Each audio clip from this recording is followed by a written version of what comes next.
You three women are part of the Wild Energy hunting crew.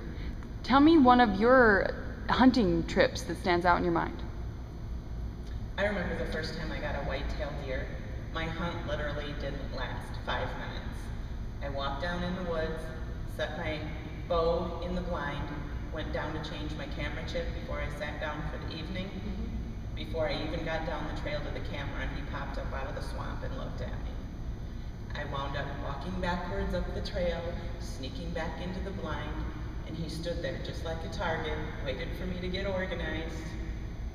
And as soon as I made the shot, I watched him go, didn't go far, called my husband, and I remember him saying, "There's no way that you're even out there yet." Wow. That's incredible. That is awesome. It doesn't usually happen that quick. I know. It'll never be that easy again, right? Yeah. Well, that's incredible that you stayed that calm. Or calm enough to like get Did back. you get excited? Oh, absolutely. I think I even said out loud, "You have to be kidding me," but he still didn't move. He was looking at you. He was looking at me. And was it a whitetail? A whitetail. Wow.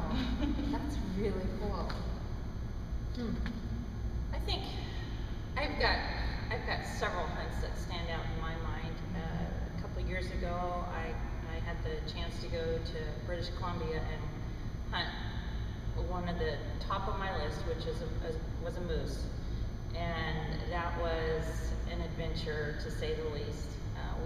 My husband and I drove 27 hours to the northwest section of British Columbia, and we hopped a plane and flew in about an hour to the north and west, even further, and totally in the outback, not another soul or a road or car person within miles and miles. Hunted 5 days hard with my bow. It just wasn't going to happen. Couldn't call the moose in close enough, and just because I was afraid this was going to be a once-in-a-lifetime shot, I pulled my rifle out the 5th day and got a very, very nice moose, and just all the experiences to go with it. The sighting of grizzly bear fur on some of the willows, that we walked along, and the martins that would come and visit our camp every day, and wild rabbits that I actually went up and pet with my hand. Oh, wow.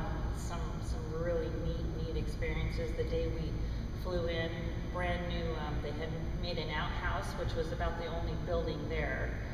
We slept in pretty primitive conditions, but they did have an outhouse, and we got there and it was totally tipped over, had bear claw marks all over it, and clear up high, and it was a really, really exciting adventure, and I got a beautiful moose that I cried like a baby after I got him, just because of the reverence for the animal, and just the whole experience was amazing. And there's nothing like being close to a moose either. Oh, they're just huge. And that was 2 years ago, there's still a little bit left in the freezer.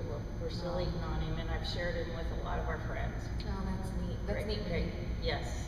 We brought him all home, brought everything home. That's why we drove 27 hours, so that we could bring all of it home. Wow, that's awesome. Yeah, one of my favorite hunting stories, well, I have several also, but I get asked a lot, how do I hunt with having 3 boys, or how do I juggle everything? And one hunt that stands out in my mind is I was pregnant with my 3rd son, and I was big and pregnant. I think I was like 8.5 months pregnant. And my husband and I, every year we bait bears in Idaho, and so it's just something that we do, and it's for me it's great exercise, and so we're always hauling in the bait. Anyway, I climbed up in this tree stand at 8.5 months pregnant, and it's 30 feet in the air. I mean, this is like straight up and down, on a straight up and down hill. Climbed up in the tree stand, got all set up. My husband was filming me in the tree stand behind me. And it was so funny, he actually had a fisher start climbing his tree because it saw his backpack hanging off of one of the tree pegs. And so it's climbing the tree and going to play with the backpack, and I'm trying to motion to him that he's got, you know, this fisher on his tree, and he has no clue. And as I'm trying to motion to him about the fisher, I see over my shoulder this beautiful cinnamon color black bear coming down to the bait. And he came down, played with the food for a while, and I just got to watch him. It was beautiful. And I was able to take him with my rifle, and so that was really neat. And then that same year, like 2 weeks later, I had this special whitetail tag, and we had the babysitters all lined up, you know, and we would go out and hike all over looking for a whitetail, a nice whitetail.